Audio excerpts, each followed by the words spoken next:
તો good morning જય હિન્દ દોસ્તો।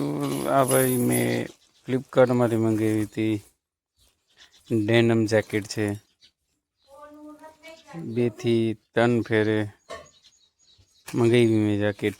હવે પર રિટર્ન જ કરવી પડી વારી ખેરે, કંઈક ને કંઈક આમાં ફોલ્ડ આવે જ છે। આ તો સાઇઝ જ ટૂંકી છે ભાઈ। મેં એક્સેલ મંગાવી હતી અને આ ખબર નહીં એમ આવી ગઈ કે નહીં, થઈ નથી। આમાં તો એક્સેલ લખેલું છે પણ હકીકત છે નહીં એક્સેલ।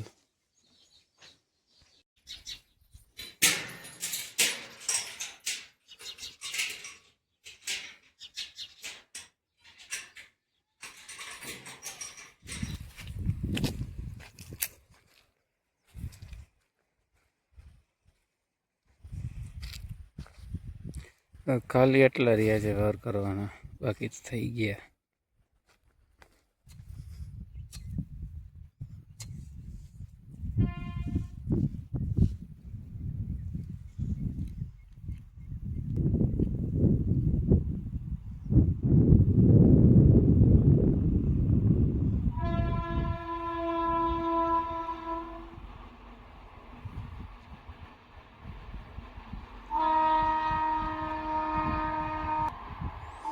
તો ભાઈ ભર આપણા ભરી ગયા છે, ટોટલ થયા છે 26 ભર।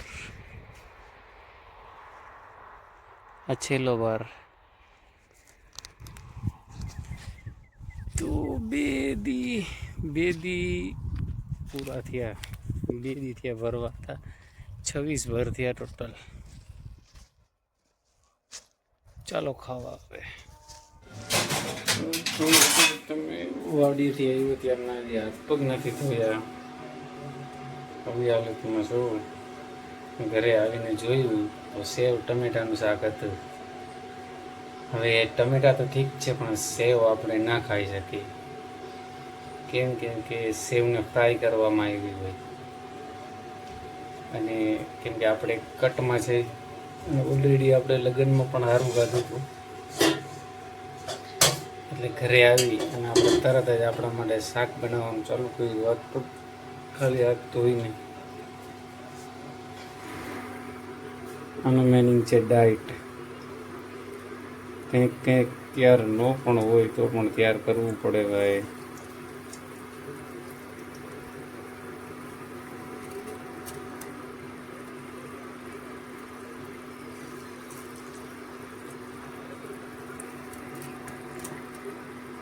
આવું છે ભાઈ।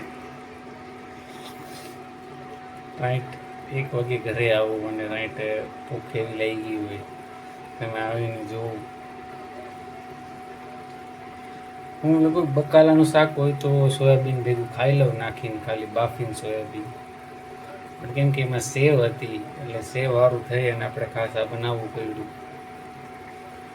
હવે આપણે રોટલી નહીં લઈ, કેમ કે બટેકા આપણે નાખી દીધા ભેગા, તો બટેકા આપણો કાર્બનો સોર્સ પણ થઈ જાય। ચાલો બની જાય એટલે ખાઈએ। તો ભાઈ વાગ્યા છે 1:30, તૈયાર છે ખાવાનું।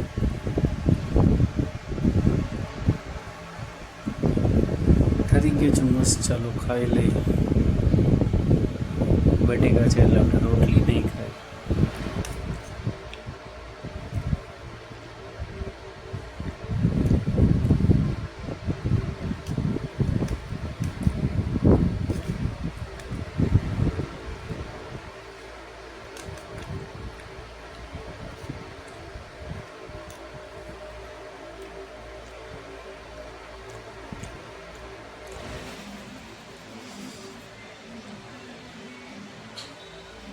પૈસા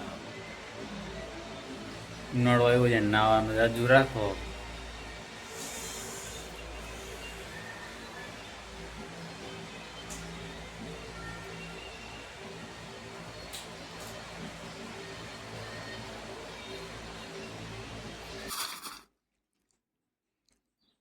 તો આ છે આપણી પ્રી વર્કઆઉટ મેલ।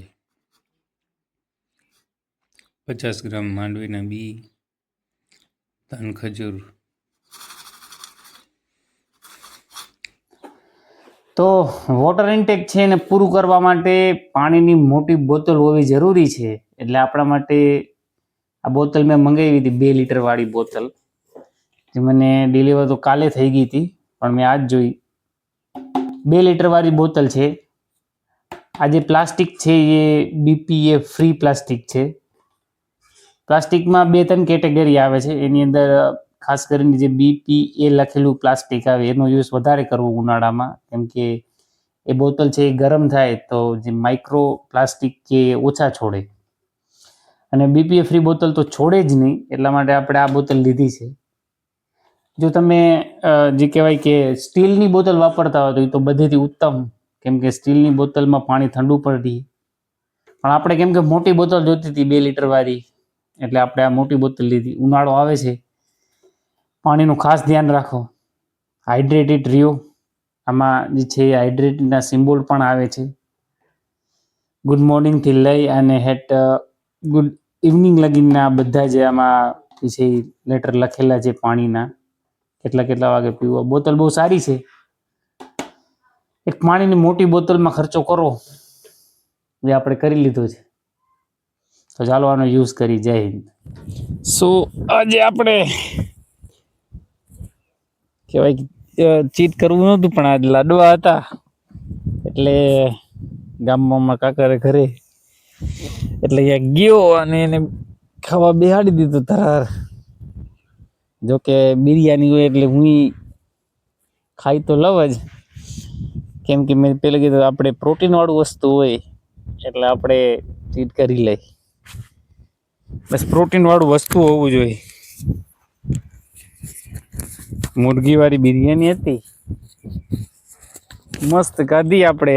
અને ચાલો કરી આપણે વર્કઆઉટ. હવે આજ લેગ ડે, અને તો ચાલો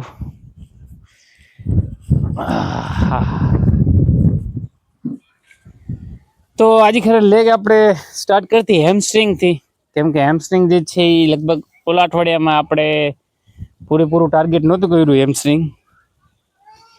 હેમસ્ટ્રિંગ ઉપર ફોકસ બહુ ઓછું છે આપણું, એટલે આપણે શરૂઆત આજે ખરે હેમસ્ટ્રિંગથી કરશી. હેમસ્ટ્રિંગમાં આપણી ફેવરેટ મુવમેન્ટ જે છે એ હાઇપર એક્સટેન્શન.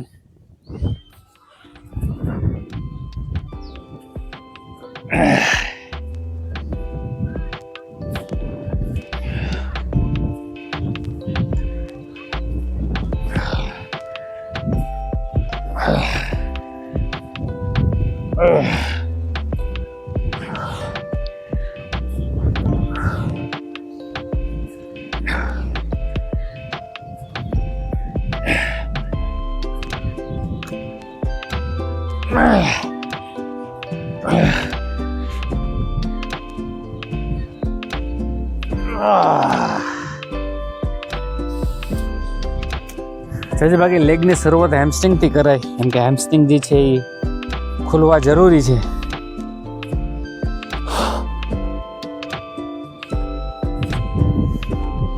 આમ તો આપણો વીકનો બીજો લેગ ડે છે, એટલે જે છે આપણે લગભગ બધી આઇસોલેટ મુવમેન્ટ જ કરી છે.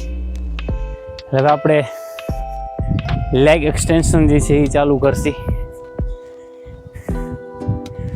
ઘરે આપણે એક ડમ્બલથી જ લગભગ કમ્પ્લીટ લેગનું વર્કઆઉટ કરી નાખી છીએ.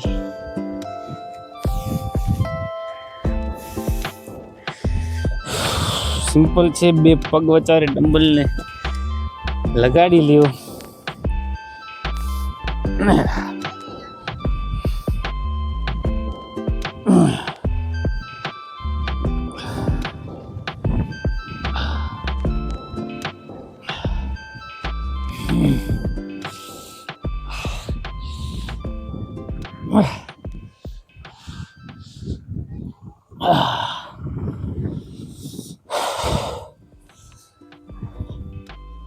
તો અત્યારે આપણે લેગમાં એક બીજી મૂવમેન્ટ એડ કરશી, કેમ કે જે સુમો સ્કોર્ટ્સ આપણે ઓલી ખેરે કરી હતી, એટલે આપણે કરશી બુલ્ગેરિયન સ્પ્લિટ કહેવામાં આવે છે, સોરી બુલ્ગેરિયન સ્ક્વોટ કહેવામાં આવે છે. એક પગને ઉપર રાખી ને એક પગથી તમે કરી શકો છો.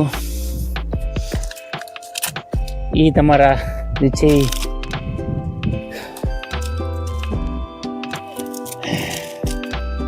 હિપમાં પણ અસર કરે છે. અને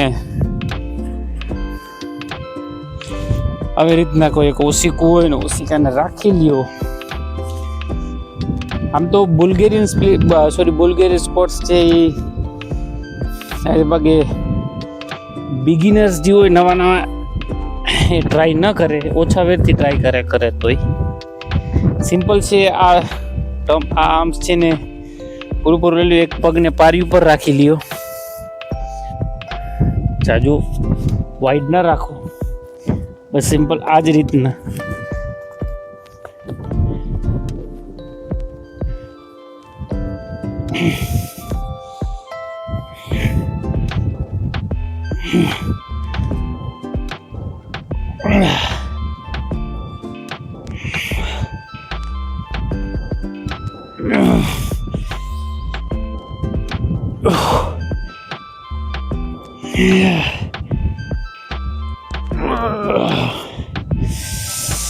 બીજા પગથી બીજા પગમાં પણ થોડુંક સ્ટેન્ડ વાઇડ લઈ એન્ડ પુશ.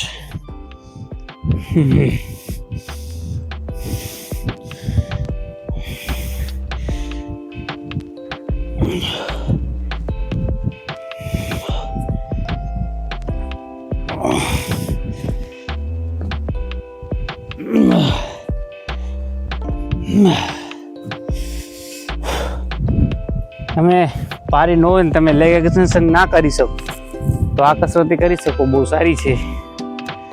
એમાં પણ તમારા ક્વોટ્સ જે છે એમાં તમને ફોકસ સારો જળશે, પ્લસ તમારા હિપ માટે પણ આ સારી મૂવમેન્ટ છે.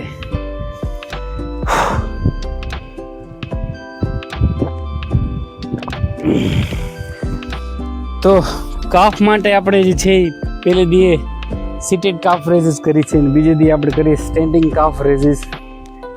સ્ટેન્ડિંગ કાફ રેઝિસ બહુ સિમ્પલ છે, બોડી વેટથી પણ તમે કરી શકો છો. પંજાને બેલા હરખો રાખવો જરૂરી છે, ઉલટી જાય તો ખોટું લાગી જાય.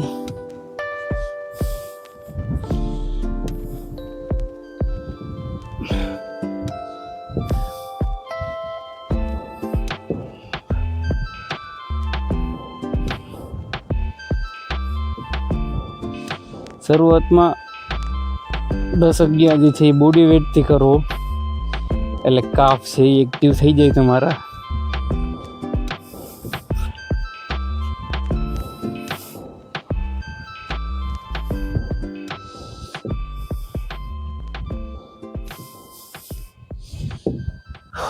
આ બેલો જે છે ભાઈ, આ નીચે આની કોર ખડબચડો છે.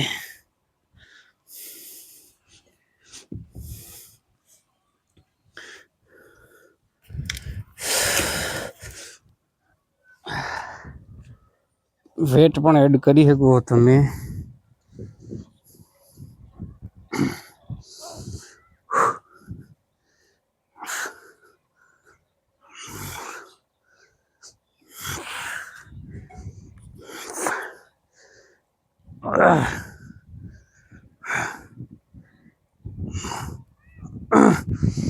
So that's it. આ તો આપણું લેગનું ઇઝી અને ક્વિક વર્કઆઉટ. 3 થી 4 સેટ લ્યો.